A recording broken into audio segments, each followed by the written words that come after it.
program roughly at 12 noon Eastern Standard Time, Monday through Friday. I know I'm running a little late today. It's 12:30, but that's the beauty of the internet. I can do it when I can do it, and I try to be consistent, but that's not always possible when you've got a life to live here. I just want to keep things brief today. I don't have a guest. I do have, by the way, coming up, Dr. Peter Navarro, who was a trade advisor to the Trump administration. He has a new book out called In Trump Time. He's a regular contributor at the War Room Pandemic with Steve Bannon, which is excellent. I listen every day. And he gets into, this book is a very good book. I mean, he gets into the questions around the election. I can't go into that because this is YouTube. And he also gets into questions around the events of January 6th and he brings it right up to when President Trump left office. And it's a really, really good book. And I recommend that highly, that being Peter Navarro. Thursday, I have David Harzani coming on, who is a really interesting kind of conservative political thinker. He's got a new book out. I'll be getting into some details about that. In the meantime, I just want to open the phone lines up, see if anyone would like to call in. 617-396-4958. 617-396-4958. Which I forgot to hook up my Yeti, my beloved Yeti. There we go. 617-396-4958. I hope that improves the sound. That's why I got it. We'll see. And you're welcome to join the conversation. I just want to go over one issue today. I'm going to keep it brief again, unless someone would like to call in which case we can talk about whatever you want within the confines of community standards. And that is to note that there have been these huge rallies going on against the mandates of the vaccine. And again, I want to be careful in discussing this issue because I know that this is one of those sort of forbidden topics. But particularly in New York City, there was an enormous rally over the weekend regarding the vaccine mandate. You had people, really thousands of people come out outside of City Hall. They were people from all walks of life, all political persuasions, all backgrounds. And they were simply opposing the idea of a forced mandate for a vaccine. Now, I want to be careful here. I am not here to comment on the vaccine itself. I mean, in terms of whether or not one should get it. I have gotten both vaccines for the Pfizer, as have members of my family across the board. I'm not against it. I think it is what it is. The issue of whether or not one should get it is a personal choice, in my opinion. And I want to leave it at that. I'm not advising either way. Other than to note that the fact that there was this major rally in New York City, and they're breaking out all over the country, opposing mandatory vaccines and opposing vaccines for children, does make that a social issue that is in the public sphere. And that's what I want to comment on. Now, the main reason that I think people have to not get the vaccine is not because of any kind of weird political, any kind of weird conspiracy theories or anything like that. Nor is it obviously a religious question because people from all faiths and non-faiths seem to oppose it. Nor is it necessarily a political question because people of all political persuasions are opposing it. In fact, I think the main group of people who are opposing this actually are liberal mothers who are going to be opposing the vaccination of children. They will be the vanguard, I think, opposing this mandate. I think what it comes down to is that it has more to do with whether or not the vaccine works. And that's the question, because when we first got it, we were told that this would have 95% immunity, 98% immunity, I think in one case. And, that sounded good. I mean, that's the reason why I got it. That's the reason why a lot of people got it. And, we started putting away the masks. People started going out again. People started to go into businesses and stores and restaurants again. And then it appeared that people were still getting sick from the vaccine. I mean, with the vaccine, people were still getting sick. And also that the people who had been vaccinated were still spreading the disease. So there were the two things that it was supposed to do that it didn't seem to be doing. In which case, the goalposts were moved again, and they said, well, if you get the vaccine, you won't be hospitalized and you won't die. You may get it, you may still spread it, which was why we should have to put back on the mask, but it'll save your life. And now there are questions about that. The state of Israel, which is pretty vigorous in terms of vaccinating people, they now have statistics that have come out which indicate that more people in their hospitals who have died or who are dying have had the vaccine than haven't. So I guess my point here is that there are questions about whether or not it's actually effective. There are also questions about whether or not various therapeutics are effective.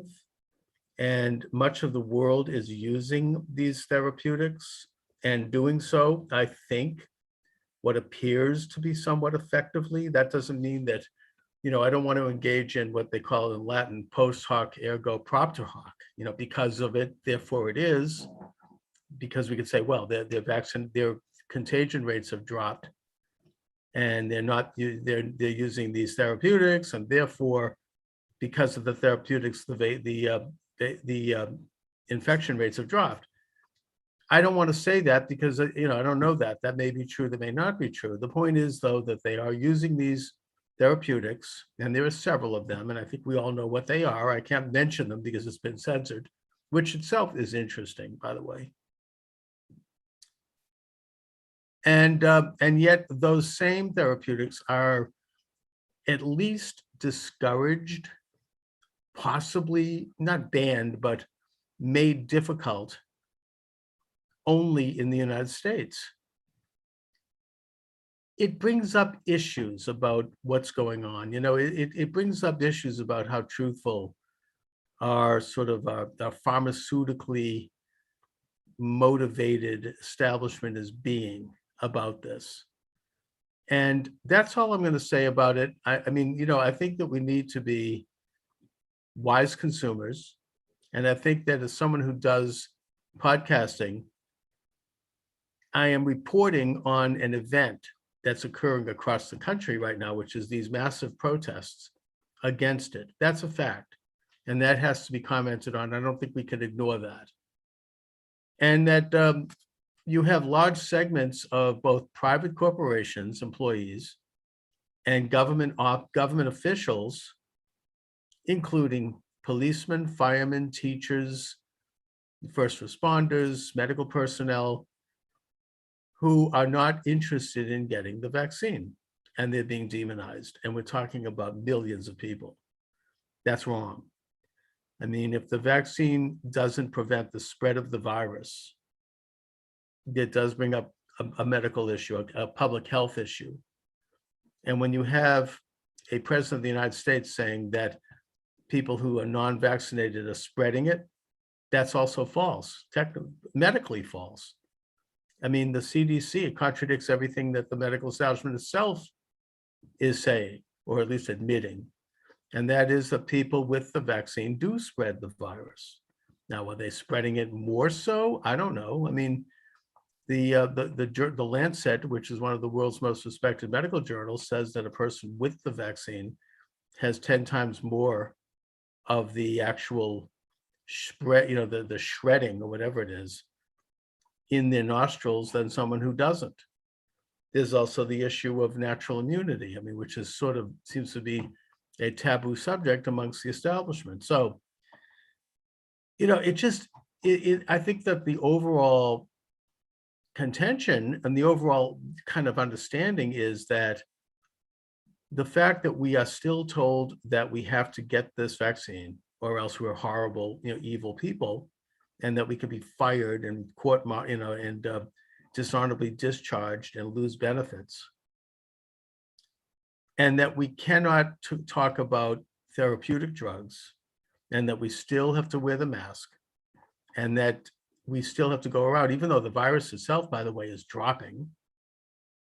What it does is it is breeding distrust in our official organs of communication, in our media, in our government.